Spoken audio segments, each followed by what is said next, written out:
sa pakiguban kaniya.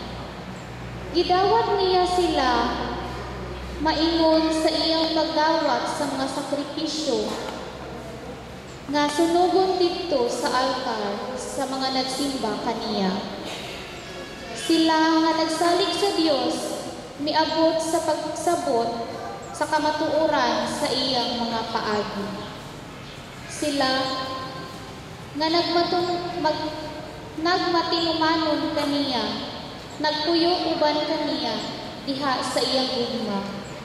Kay siya maayo ug maluluyong kanila nga iyang gipili ang pulong sa Ginoo. Salmo responsorio, mulakaw ako diha sa atubangan sa Ginoo. Duna sila'y mga baba, apan dili makasulti. Duna sila'y mga mata, apan dili makakita.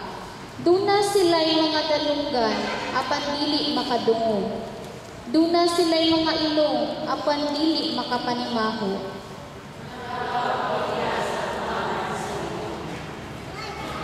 Mituo ako, bisan kung miingon ako. Nasakit ako pag-ayo. Miingon ako sa akong kalisang, walay tawo nga kasaligan.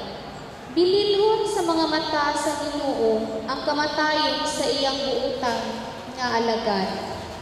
O Ginoo, imo ako nga alagad, imong gilugti ang akong mga talikala.